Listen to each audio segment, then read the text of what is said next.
the fable was created about a man called Horval Sash. Horval had a very humble job in a certain company, a job in the lowest basement of the building. He was a mailroom clerk, and as mailroom clerk, there was no one lower than he was. One day, he came across a bug that was scurrying across the floor. Horval might have been had the lowest job in the company, but he was bigger than that bug. So he raised his foot to flatten the helpless creature. But this story is a fable. So the bug spoke up. "Spare me," it said, "and I will grant you your fondest wish." Horval spared the bug and was rewarded a wish. "I wish to be promoted to the second floor," he said. And within seconds, he was there. But wait, Horval heard footprints over his head on the ceiling, the floor of the floor above. A higher level must have meant there was going to be higher wages. So again, he was promoted. His ambition didn't stop there. He wished for still more promotions. He went to the 10th floor, the 20th, the 50th, the 70th. He was still not satisfied. And one day he was reclining at the indoor pool on the 96th floor when he discovered that there was still another staircase going up. So he went up the staircase, and he was relieved to find that he was now on the roof. At last he was now the highest. No one could be greater. And as he turned around to take the stairs back down, there was a little boy sitting at the edge of the building. And he said, "What are you doing?" And the little boy said, "I'm praying." "To whom?" he asked the little boy. And the little boy said, "To God." Panic gripped Horval. Was there another floor above him? He couldn't see it. He couldn't hear any footprints or shuffling. Just clouds. "Do you mean to say that there's somebody above me, somebody greater than I am?" "Yes," said the little boy. The bug was promptly summoned. "Make me God. Make me the greatest. Put me in the type of position that only God would hold if he was here on earth." The next day, Horval began work as a mailroom clerk in the basement. There's something of that little fable going on in today's gospel. The first verse of today's gospel sets the scene. Jesus is having a meal with one of the leading Pharisees. But he noticed a humiliating scramble for the best seats. And he comments on what he sees. We're familiar with the story.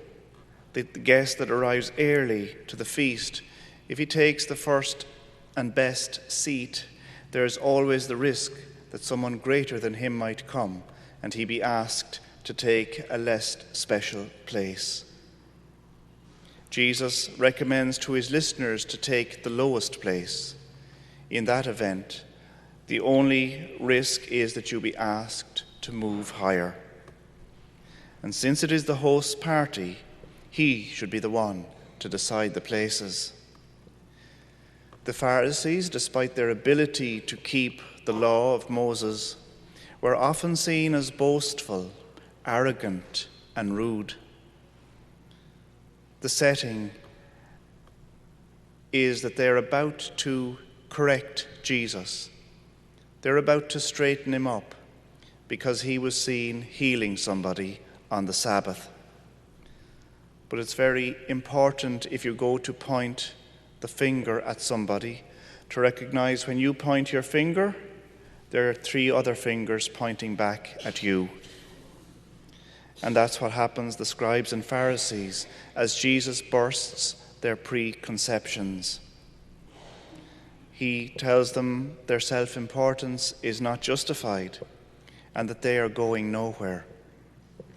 Some years ago, in the Chicago Tribune, there's an article about a fire that took place at the Glenview Naval Air Station. And the photo I'm referring to is still can be found on the website, on the web, if you need to find it. If you don't fall asleep during the rest of the homily and remember it. At this fire, there was over $10 million of damage done to the building. And the picture of the disaster featured a cast iron circular stairway, and that picture exists still. The rest of the building was completely and absolutely burnt away, and because the stairs was made of cast iron, it remained on its own, and it was nicknamed the Stairs to Nowhere. That's what Jesus is saying today about those who exalt themselves. They may find themselves on a staircase going nowhere. Exalting yourselves keeps you out of the kingdom of heaven. Scheming for places of honor can reveal a fatal flaw in a character.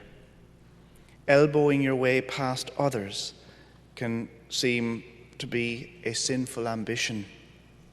Self-seeking, that's what the Pharisees were into, and Jesus calls it out today. What about Jim? He was the governor's most trusted assistant.